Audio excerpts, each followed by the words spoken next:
Today we're going to talk about Kitchener stitch. Before everybody groans and turns off the TV here, hear me out.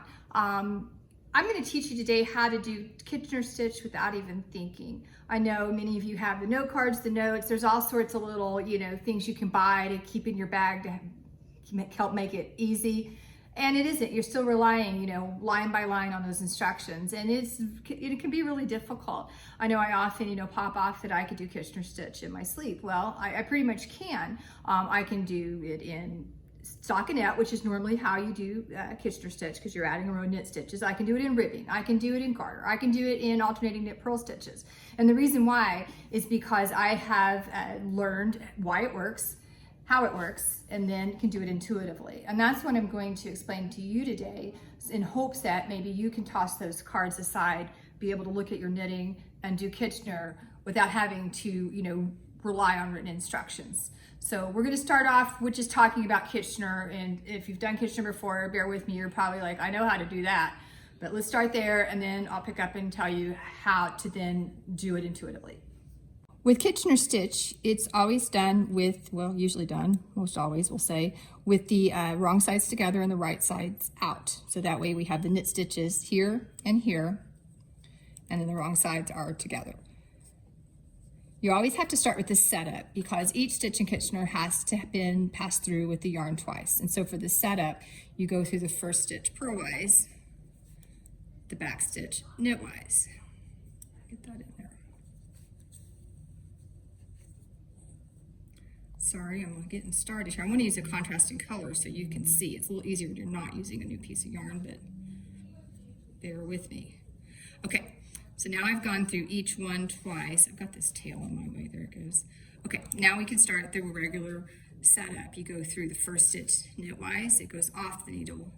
Second stitch purlwise. It stays on. And again, my stupid tail is getting in my way. Back stitch purlwise and comes off the needle. Second stitch then goes through knitwise and it stays on the needle. You have to watch your yarn not to get all tangled up because it's actually going to be making stitches. We'll see them here. I'm hoping my first one isn't messed up because of my dumb tail, but if it is, we'll deal. Okay, so now we're back, starting our repeat. First stitch knitwise, off the needle. Second stitch purlwise, on. Like I said, we don't have all these tails in your way. Everything goes better. So when you do Kitchener, if you feel a little fiddly, so do I. Just have to work at it. Back to the back needle. Purl off, knit, stays on. Front needle, knit off, purl on, stays on. And we're going to keep doing that. Purl off, knit stays on.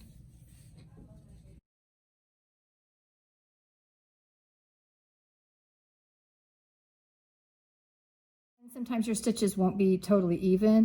I try to work it as even as I can, but when you get done, just go through and tighten them up. Of course, it's a little easier when you have a contrasting yarn like mine, but you'll figure it out because one will be kind of big and you just follow that row along and you can, straighten those stitches out as you go, and then it'll look like nothing ever happened there and your knitting's perfect.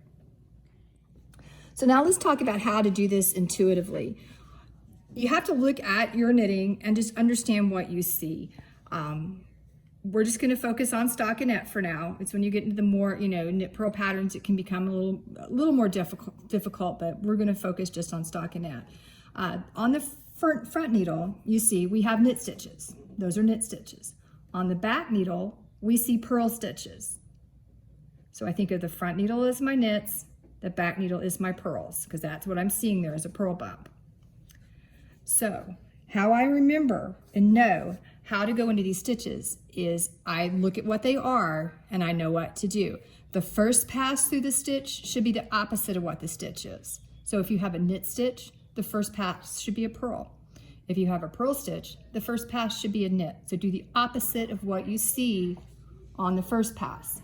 On the second pass through the stitch, you do what you see. You go through knit stitches knitwise, purl stitches purlwise, and it's on that pass where you're doing the second pass, that it comes off the needle. So with that in mind, It's a knit stitch. I'm starting. This is the first time through it, so I do the opposite. I go through purl. Back here I have purl stitches. So I do the opposite on this first pass, and I go through knitwise. Okay, now we're getting to where we go through a stitch on the second pass. This is a knit stitch.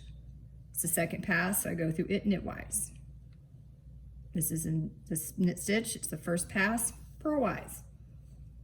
And go back here, purl stitch, so it's purl stitch comes off. It's a purl stitch, so I go through it the first time knitwise. And that is what I am thinking in my mind the whole way that I go through. Knit stitch, it's knit stitch off. Knit stitch, it's a purl stitch, stays on. Purl stitch, I go through it purlwise and it comes off. Purl stitch, I go through it knitwise and it stays on. And that is the reasoning that I use throughout doing Kitchener. So when I do have a stitch pattern and the stitches back here are knit, maybe knit stitches, I look at it and I say, oh, it's a knit stitch. So what do? First pass is going to be the opposite. Second pass is going to be the same. Doesn't matter if it's on the front or the back needle. And that is how I've learned intuitively how to do this. I think on anything, if you understand the why, the how becomes obvious. So hopefully that will help you understand what Kitchener is as you do it, so you don't have to rely so much on the instructions spelled out for you in the card.